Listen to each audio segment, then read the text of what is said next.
Today on Sugar Spun Run, I'll be showing you how to make maple brown sugar cookies. Hey everyone, it's Sam here, and today I'm sharing one of my all-time favorite cookie recipes. Now, these maple brown sugar cookies were actually the inspiration for my super popular, worst ever chocolate chip cookies. They're incredibly addictive. I love making them in the fall and for Christmas time. I think you're really going to love this recipe. Now, the first thing that you're going to need to get started is 1 cup of melted unsalted butter. Now, as usual, whenever I have a recipe where you're melting the butter, you want to make sure that this butter has cooled before you add anything else to the bowl.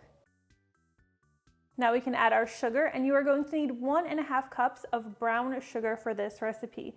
Now, light brown sugar or dark brown sugar will work just fine. I like to use an even split of each, so 3/4 cup of dark brown and 3/4 cup of light brown sugar. We are also going to be adding 1/3 cup of maple syrup. Now, I have tried this recipe with both pure, real maple syrup and that fake pancake syrup that you buy at the store.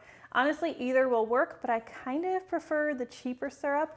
I am using Aunt Jemima today just because it has a little bit more of that maple flavor to it, probably the non-authentic maple flavor, but I like using the fake stuff. You can use whichever you prefer.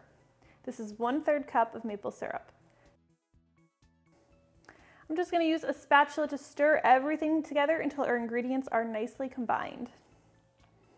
Now we'll add 1 large egg, and ideally this should be at room temperature.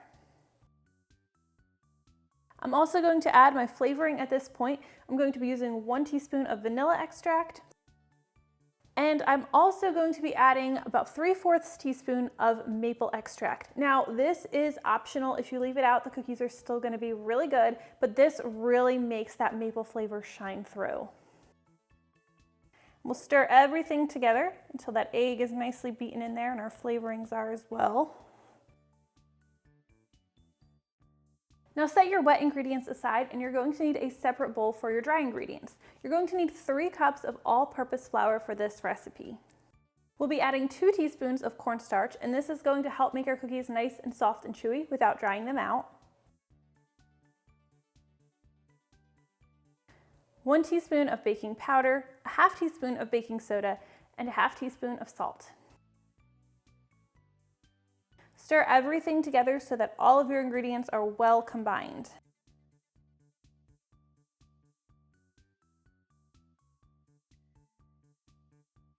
Now grab your butter mixture, and we are going to gradually add the dry ingredients into that mixture, stirring until everything is completely combined.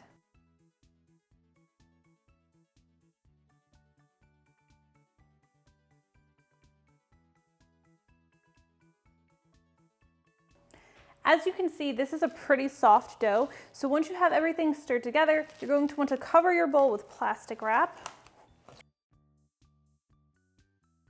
And we're going to transfer this to a refrigerator where it's going to need to chill for at least 2 hours, though it can also chill overnight. About 20 minutes before you're ready to bake your cookies, you're going to want to preheat your oven to 375 degrees Fahrenheit.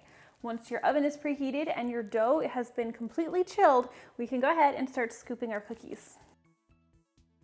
And then just to make them look nice, I like to roll them between my palms to form a nice round ball. Now, one other thing I love doing with these cookies is I like to roll them through granulated sugar before baking them. Right here, this is a coarse granulated sugar, but regular granulated sugar will work just as well. Just roll your cookie through and then place it on your baking sheet. Make sure to space your cookies at least 2 inches apart because they are going to spread some in the oven. Now let's take these cookies over to our 375 degree Fahrenheit preheated oven, where they will need to bake for about 10 to 12 minutes.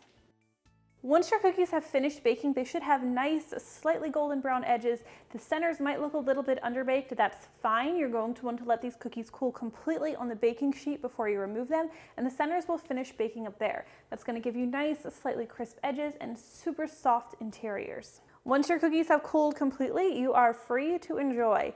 Now, I really hope you guys enjoyed today's recipe. Let me know if you make it for your Christmas cookie platter or for any other reason, and let me know if you are as big of a fan as I am.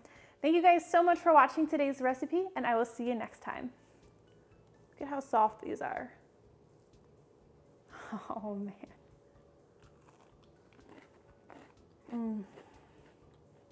They're still a little warm too. These are good. Hey, if you guys enjoyed today's maple brown sugar cookie recipe video, I would really appreciate it if you would give me a thumbs up. Make sure to subscribe and hit that notification bell. Also, if you enjoyed today's cookie recipe, here are a few others you might like as well.